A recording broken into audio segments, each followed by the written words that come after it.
Assalamualaikum warahmatullahi wabarakatuh. Kali ini saya akan membagikan kisah Cakraningrat IV yang dulunya merupakan pejuang di Madura, yang bernama Raden Jurit. Jangan kemana-mana, simak kisahnya berikut ini.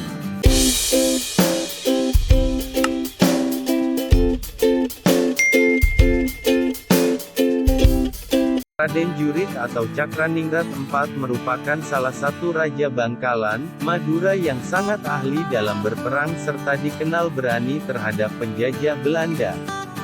Bahkan, nama besarnya membuat Belanda ciut.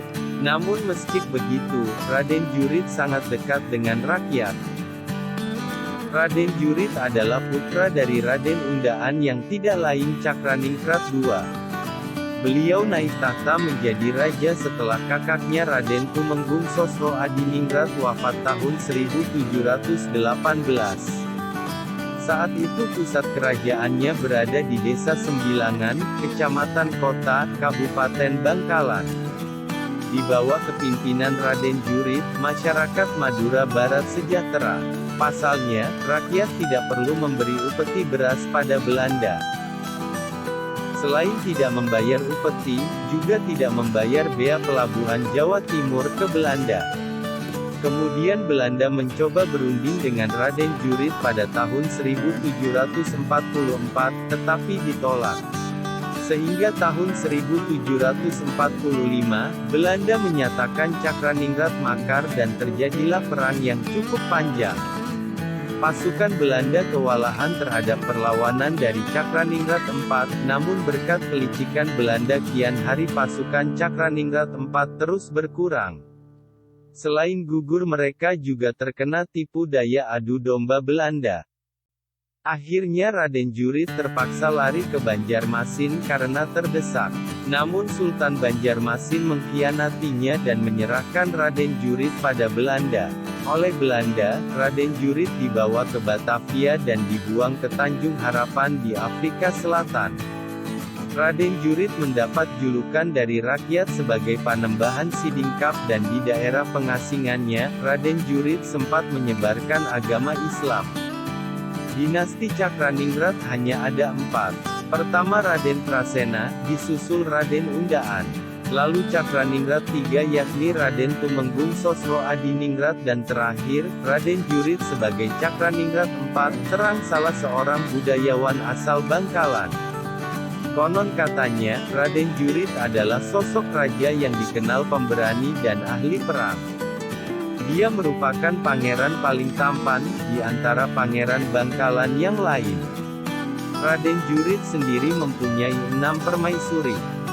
Permaisuri yang terakhir putri dari kerajaan Bali, Raden Ayu Siti Khotijah.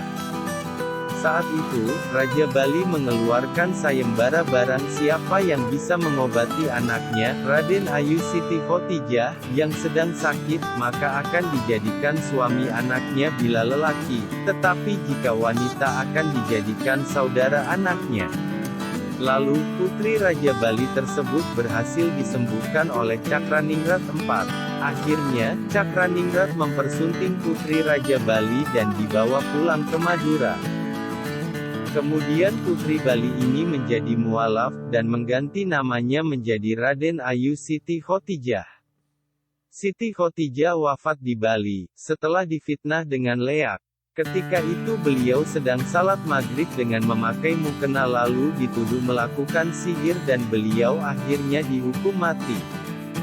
Tetapi, sebelum wafat Siti Khotijah sempat membantah tuduhan tersebut. Bahkan, dia juga berwasiat jika nanti jenazahnya berbau harum, maka minta dimakamkan dan berarti tidak bersalah. Namun, jika jenazahnya tidak berbau harum, maka silahkan dibakar. Rupanya jenazah Raden Ayu Siti Khotijah harum, lalu beliau dimakamkan. Hingga kini kuburan beliau menjadi makam keramat dan banyak warga yang berziarah ke sana. Di Bali ada kampung Islam, awalnya merupakan dayang putri dan lelaki yang mengantar Raden Ayu Siti Khotijah dari Madura ke Bali. Sedangkan Cakraningrat IV sendiri, kini dimakamkan di Komplek Pemakaman Air Mata. Desa Buduran, Kecamatan Arosbaya, Kabupaten Bangkalan. Sebelumnya jenazah Cakraningrat IV dimakamkan di Tanjung Harapan Afsel, pada tahun 1745. Kemudian pada tahun 1753, putra Cakraningrat IV yakni Panembahan Sedo Mukti, Cakradiningrat V, meminta jenazah ayahnya pada Belanda agar dibawa pulang. Belanda pun menyetujui, lalu Cakraningrat IV dimakamkan di Air Mata. Hingga sekarang banyak masyarakat yang datang berziarah ke makam Cakraningrat IV di Komplek Pemakaman Air Mata. Apalagi saat memasuki bulan Ramadan. Tidak hanya warga Madura yang berziarah, namun banyak juga peziarah yang datang dari luar daerah. Demikian cerita ini. Jangan lupa subscribe, like, aktifkan tombol loncengnya, untuk mengetahui informasi terbaru dari kami. Wassalamualaikum warahmatullahi wabarakatuh.